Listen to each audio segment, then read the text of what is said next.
that goes for both. Like, yeah, for sure. I'm not gonna lie. Religion is damn near like, yeah. Talking about their faith. But y'all bring that shit up. Sometimes I feel like if you bring it up, it might be a little risky. Yeah. No, it's just like if they bring it up. Yeah. If they bring it up, or sometimes you like, God forbid, oh, you're a believer. Yeah. Oh, yeah. Like, you could go back based off certain things they respond to. They be like, oh yeah, thank God and stuff like that. Yeah, that is true. Do you know what kind of allows you to really understand if they're faithful or not is that pain point when you guys like when you guys hit that pain point and kind of like if you get that pain point right, then they really gonna open up about why they initially filled out the request. So kind of like at that point, I'm assuming that you wanted to make sure, God forbid, absolutely anything were to happen to you, that's right. I don't want to be a burden on nobody. Blah blah blah blah. And so that kind of shows you, what type of person they are. And then when you get them talking and they start talking about hard stuff, that's when you can really talk about how their faith got them through, whatever situation it was, and that always helps. So right now we got for both, you can talk about the place of birth, you can talk about the sports, you can talk about recent events in their state, you can talk about traveling, you can talk about what they do in their free time, or like what they did, when they lived in a certain place. For women, you can talk about, their cooking, you can talk about things to do related with health, you can talk about their family. I got a good one. What about their career? Like what they used to do back then? Facts. Like what did they go to college for? Or what they take up after college? Especially if they don't work. Like they don't work, they take hella pride in not working, Right. but still bringing up their old shit. Exactly. Not gonna lie. Oh, I'm retired now, but back in my day. Facts, for real. Okay. Especially in veterans, bro. Bro, the veterans They ain't. have stories for 100%. World War II stories and shit. Bro. I see my best friend get blown up next to me. I got PTSD. Bro, they got the most pride that everybody I've ever met in my life. I guess it's the hardest to work with, though. Okay. And then, flirt / be a sweetheart to the women. Like, literally all you gotta do is just say like certain things. You can call them darling, you can call them sweetheart. They enjoy little stuff like that that makes them feel good. What media do you watch? Talk about their pets, talk about their faith. So I mean, what y'all think? You think overall, this kind of is like the gist? Like, do you think this is more than what you guys have been doing? Hell yeah, definitely. Because for men only talk about sports, and for girls, bro, I really be just going off the top for real, for real. This is gonna really give me like a good set of questions to ask and build off of. Definitely, 100%. Yeah, the guys, I always been talking about their career, sports, travel and all that. Girls, it's always like girls are always just one thing: their cooking and their family. That's it. What do you think about? Okay, bet. What's it called? All right, can you picture this? If you don't take a picture, right? This some definitely I wrote it down. information. Okay. It's some information for sure, but it's like I just be going with the flow type shit. Like, That's it. feel me? All right, y'all. What about music? That's valid or Music. Oh, yeah, I music. feel like everybody. I closed a few deals off of music. Everybody. Yeah, because like they'll be talking about like how. Especially out here in Georgia, people from Georgia, they love their music, bro. Yeah, Southern. Southern. I never had a They definitely call love with their music. anything that involves music. Bro.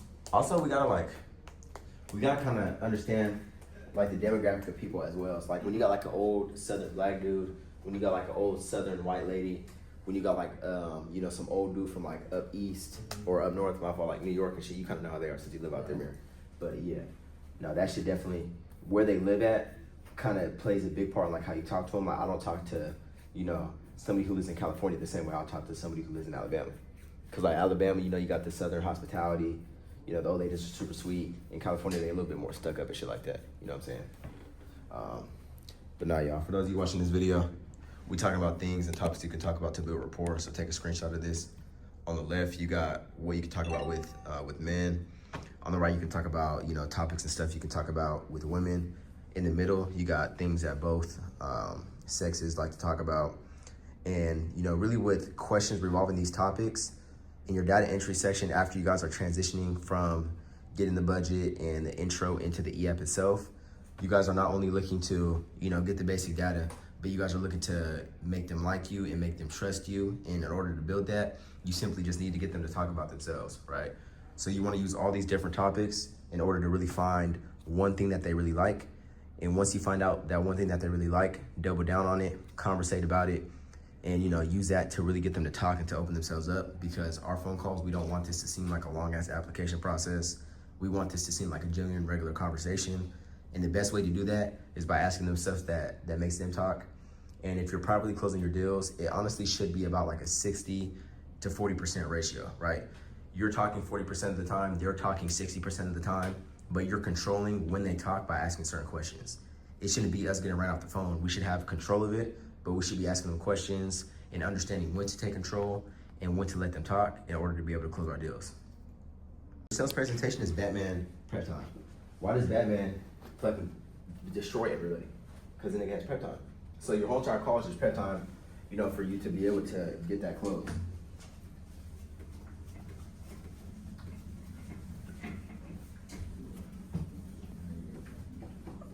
So I'm about to just break down like the simple structure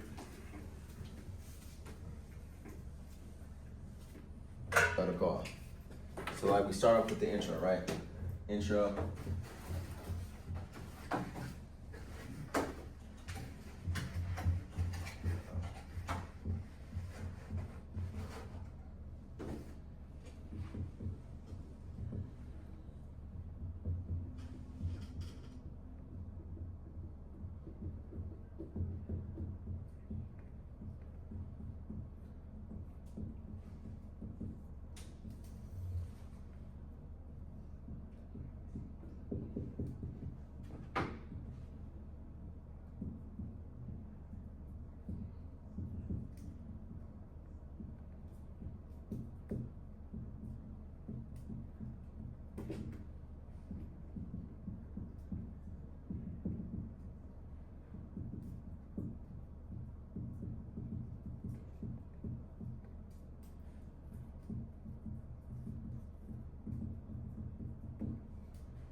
You a tryhard, bro. That nigga. You trying to get that chest pump? You hit the pushes right now? Yeah.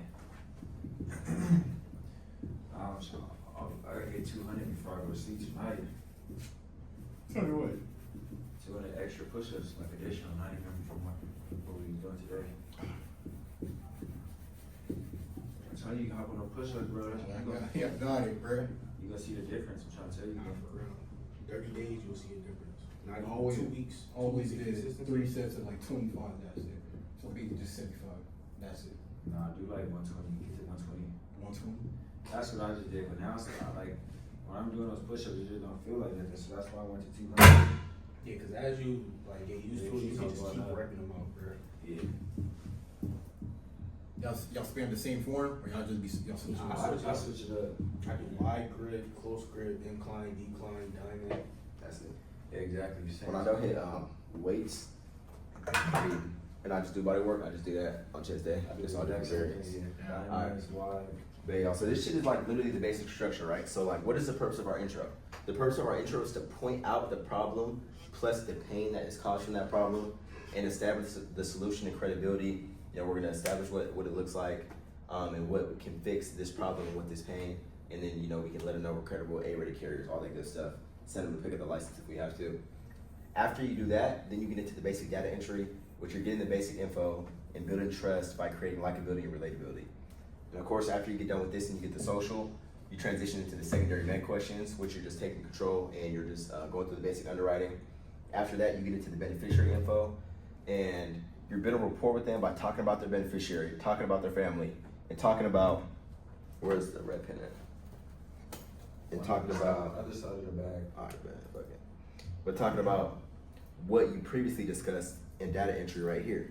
So again, when we get to the beneficiary part, we don't want it to be to where, okay, yeah, well, how's the family doing? Okay, guys, your beneficiary is doing good. Okay, what's his number? What's his date of birth? What's his name? Okay, boom. So we were able to get you approved with the that shit has no flavor. You know what I'm saying? Versus, you know, we're keeping them talking, we're keeping them laughing. Okay, yeah, man, that's crazy. And, you know, I'm just thinking about, you know, oh, by the way, we got John Jr. as a beneficiary. He's gonna be the only one you want on here, right? Okay, cool. But yeah, man, I was just thinking about how, you know, you were telling me about that show. My mom used to watch it. I think, what was the main character's name? His name was blah, blah, blah. Okay, yeah, man, Okay, yeah, I walked on her a few times, but I didn't get a chance to watch it. Do you recommend me watching that show? Man, you said it's the best show you ever had in your life? Man, okay, man, I'm gonna take your word for it. When I watch it, and I'm gonna get back to you. If it's not what it says it is, bro, we're gonna have a problem. Okay, gotcha. And actually, let me see. So good news, it does look like they did just come back to us with an approval for the coverage here.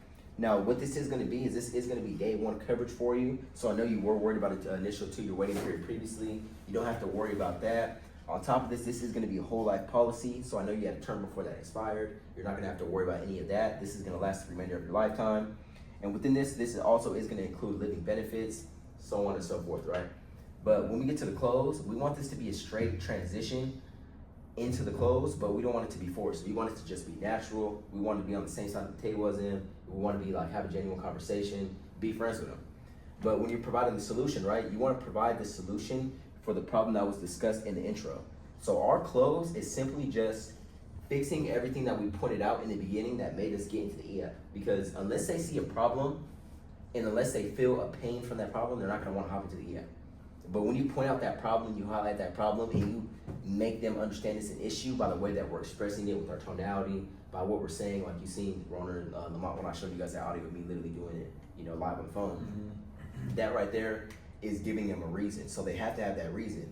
Now, when you know what that reason is, this whole entire time you're just getting in between like the intro and the close. This whole entire time you're going through your sales process, but you're really just creating that likability, relatability, and that trust, so that they'll give you all the sensitive information. We do this by getting them to talk, which, you know, using the stuff we just discussed on the previous chart about building rapport. But, you know, when we get down here, we want to provide the solution for the problem discussed in the intro and make sure they understand the situation and what this policy prevents. So if you guys are getting banked and everything like that, it's simply just because there isn't a problem that's being solved and they're not seeing it all the way. So that's why, like Shamir in the call today, Rona on your call, like emphasizing that you guys have to break down what it looks like, you know, when you're actually listing out the coverages. Like, you know, for example, all right, so we were able to get you approved for 3 different options here. The first option is gonna be for $15,000 in coverage. This is gonna make sure that John has $10,000 to go ahead and cover your funeral expenses, so nobody has to come out of pocket for that, as well as an additional $5,000 so he can take care of any mortgage payments, any bills, any outstanding bills and everything like that. Does that kind of make sense? Perfect. This is gonna come out to $102.95. The second option is just gonna be for $10,000 coverage flat. This is gonna take care of the burial to make sure that nobody is left with any type of burden. I know that was your biggest priority. This isn't gonna leave anything in addition, but it's gonna cover everything that you needed to. Of course, I will be the agent for the life of the policy. So if you ever do wanna increase, we can always do that for you at any time. This is gonna come out to $68.95, so on and so forth. But you guys see with that delivery and that explanation, like, it's no confusion. As long as this is pointed out in the beginning, this is like the foundation of your conversation. This is what's making them listen. And in here, you have a clear, vivid picture of what it looks like to have this problem solved, and what it looks like if this problem is not solved, then you're always gonna close. I got a question though. So say for example, like a client wanted to cover their burial. We know that's $10,000-$15,000 of coverage. Mm-hmm. And then we get to EAP and get the quotes looking good and all that. And then due to like health and age and all that, let's say in their budget range, we only can get them a quote for like $5,000 to $6,000 coverage. How would you go about explaining that to them without cause like if they wanted their burial covered and they only got approved for X amount of coverage in their budget, then that's not even gonna cover that for them. So Yeah. that's kind of how it was earlier in that EAP. She wanted to cover the burial, but what she got approved for was like way lower than that. So that's why I didn't explain it. Okay, now you said, So, no, I completely understand. I know the main priority today was making sure that we had some coverage. Of course, this does go based off your age, health, and budget. So I know for right now, that $30 to $40 a month is what you can fit into your budget. Is that right? So of course, this isn't gonna cover the full $10,000 that will cost to cover the funeral expenses. This will take care of the cremation at no cost, but at least this is gonna be something to make sure that nobody's left with the full burden. Now, I know you don't have any intentions on passing away, God forbid, within the next month or 2 months. So what we can go ahead and do right now is we'll start you off with this option to ensure that if, worst case scenario, you have to be cremated, you can, but you're at least putting a dent into that full expense cost for the burial right now. And then I will be the agent for the life of the policy. So in the event that you ever want to increase or anything of that nature, you just give me a call directly, and we'll go ahead and get the rest of these funds issued out to you in the policy, so that you can have that full $10,000 to take care of the funeral. That kind of makes sense. I know we don't want to break the bank or anything like that right now, so we're just gonna do what works best for you. And as soon as your budget increases and you're ready to get some more coverage, or as soon as I have a product that is gonna allow you to go ahead and lower the cost, then I'll reach out to you immediately. Cause it's better to have something than nothing, so gotta make them know that. Break it down and just bank on the fact of the affordability, of course the goal, but then of course, the opportunity to increase coverage later on. Cause like when you play, the opportunity to increase coverage later on, and the importance of them getting it right now to like just go ahead and dilute the cost, that they're always gonna bank on that. Like, okay, cool. Well, I know like this guy knows what he's talking about. He wants to help me out, and if I do, want to go ahead and I feel like I need to go ahead and get the additional coverage, I can just call him directly. I asked that because it was a couple times I had lost clients because I had them at the quote, and then they expected to get X amount of coverage, but they got approved for a different amount of coverage.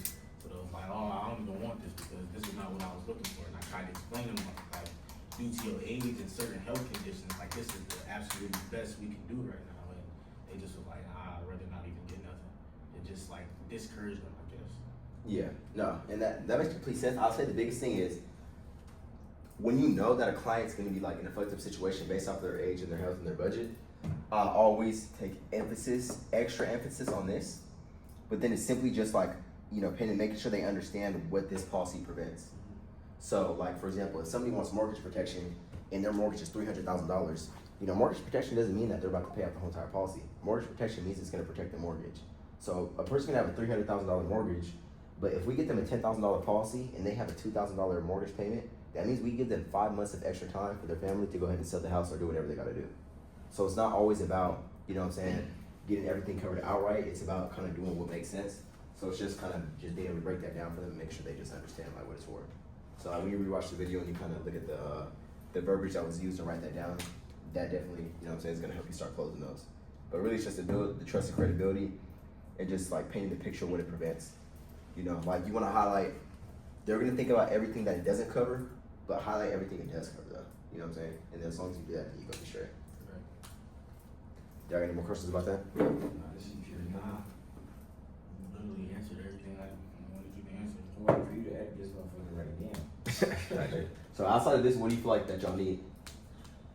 Me personally, I know sometimes I mess up with my structure. Like for example, earlier with the secondary medical questions, I asked that at the wrong time. So I feel like that's just a matter of reps and like actually studying the structure, which I'm gonna do later on. But that be messing me up sometimes because I be on this and then I don't even have the e-app pulled up. It just be a mess sometimes. So, but that come from like, I feel like that happens when I get rebuttal and I really don't know how to respond to that specific rebuttal. So it throws me off and it just throws everything off. Yeah. Okay. Yeah. What about you, Runner? Yeah, that's probably some of the main reps. Get comfortable. My structure is good. I'm just rushing it. And but with for example, if someone's like purely just off budget, not even coverage, like purely budget, and then all the rates I got was like 9K, 6K, and like 7K. So literally before I bought, I already asked you like, how would you explain, so for 9K, 6K, and 7K? It's like stuff like that. I'll say like, if you guys ever get into a situation to where you have to do 9K in coverage, don't do 10. Always do 10 and kind of just juice it up. Okay. You know what I'm saying? But really it's just like this right here, kind of like the same situation we just talked about. Yeah.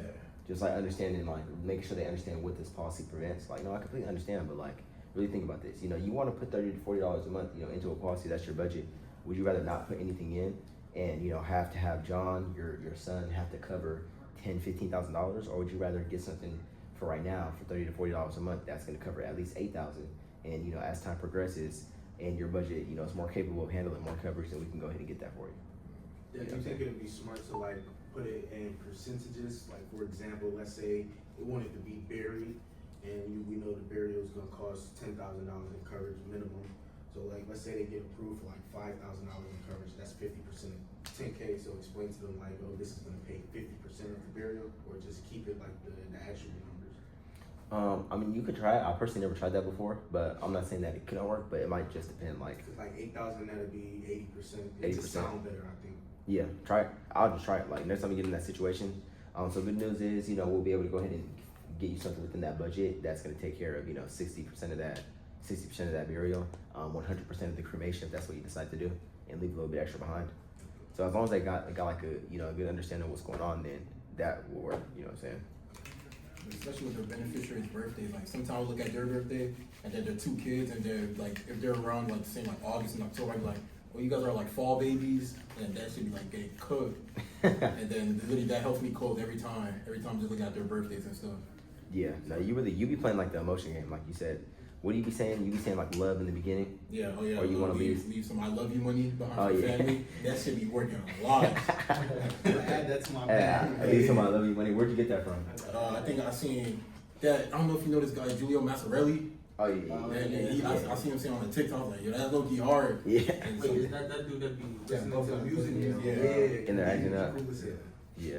Facts. No, that shit's smooth right there. yeah. But yeah. Say no more.